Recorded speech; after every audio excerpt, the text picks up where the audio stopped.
ముత్యాలు దొరకడం లేదు గురుగారు అంటే తెల్లటి పుష్పాలతో ఉన్నటువంటి మాల ఏదన్నా ఒకటి వేసి అమ్మవారి యొక్క ఆ ఫోటో ఫ్రేమ్ పైన ఎర్రటి గులాబీని ఉంచి అటు ఇటు చామంతులు ఉంచాలి. పసుపు వర్ణంతో ఉన్నటువంటి చామంతులు ఉంచి ఈ బియ్యం ముందు 8 ఆకులు పెట్టాము కదా, కదంబం ఆకులు. ఆ 8 ఆకుల మధ్యలో ఒక కలశాన్ని ఏర్పరచుకోవాలి. యథాశక్తానుసారం మట్టి కొండ పెట్టినా పర్వాలేదు.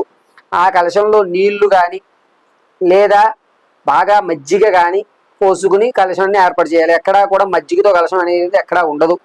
కానీ ఏంటంటే కొంచెం పులుపుదనం వచ్చేలాగా ఒక చుక్క 2 చుక్కలు మజ్జిగ చుక్కలు వేసి ఆ నీల చెంబులో ఉంచుకొని రవికల పట్టాది మనం మామూలుగా వరలక్ష్మి వ్రతానికి ఏ విధంగా అయితే ఉంచుతామో ఆ విధంగా ఉంచి అమ్మవారి ఆరాధన ప్రారంభం చేసుకోవాలి.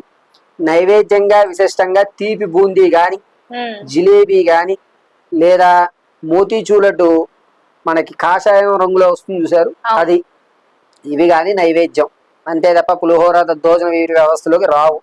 ఈ స్వీట్ నైవేద్యం పెట్టిన మరుసటి రోజు ఉదయం దాన్ని కాస్త తీసుకువెళ్ళి ఏదన్నా చుట్టూ మొదట్లో ఉంచి మిగిలింది మనం తినాలి. ఎప్పుడైనా ప్రసాదం దేవుడికి సమర్పించిన తర్వాత మనం తినేస్తాం వెంటనే. ఇక్కడ రాత్రి 12-10 అయిన తర్వాత పూజ అయిపోయాక కాస్త నమస్కారం చేసుకుని కొంచెం మంచినీళ్ళు తాగి పడుకుని తెల్లవారుజామున లేచి చక్క స్నానం చేసి ఆ నిర్మాల్యం తీసివేసి అమ్మవారి ప్రసాదం కూడా తీసివేసి కాస్త ప్రసాదాన్ని ఏదైనా చుట్టు మొదట్లో వేసి మనం స్వీకరించాలి. ఇలా ఈ సమయంలో చేస్తేనే మనకి ఫలితం వస్తుంది తప్ప సాయంత్రం వేళ 8-9 గంటల్లోగా పూజ చేస్తే వారాహి అమ్మవారి యొక్క వ్యవస్థ రాదు. ఇది ప్రథమం. రెండోది, ఆస్తి తగాదా కానీ ఆర్థిక ఇబ్బందులు కానీ పడుతూ ఉంటారంటే ఒక స్థలం అమ్ముడవ్వకపోవడం, చికాకులు జరుగుతూ ఉండడం, అడ్వాన్స్ ఇచ్చి మళ్ళా వచ్చేస్తూ ఉండడం, ఇటువంటివి జరుగుతున్నప్పుడు ఏదైతే నైవేద్యం పెట్టారో దాన్ని తీసుకెళ్ళి అక్కడ చిమ్మాలి. ఇలా చిలకరిస్తే ఆ స్థలం త్వరగా అమ్ముడైపోతుంది.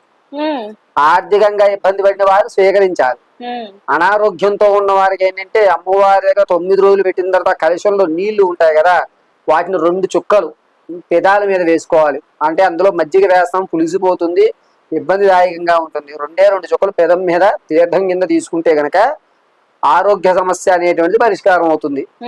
వివాహం కావాలనుకున్న వారికి వారాహీదేవి ఇచ్చేటువంటి కటాక్షం వేరు. వివాహం కావాలనుకున్న వారు సాయంత్రం 6 నుంచి 9 లోపు పూజ చేయాలి. వివాహానికి మాత్రమే. రాత్రి 11